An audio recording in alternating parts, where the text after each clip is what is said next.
Railway station ખાતે મુસાફરોને પડી રહી છે મુશ્કેલી, કરવો પડી રહ્યો છે હાલાકીનો સામનો। વિકલાંગો અને વૃદ્ધો માટે લિફ્ટ અને એસ્કેલેટર બંધ હાલતમાં।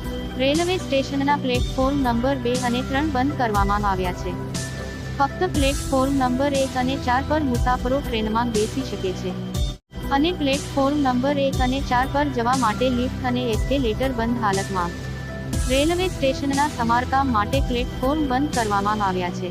તંત્ર દ્વારા યોગ્ય વ્યવસ્થા ઊભી કરવી જરૂરી।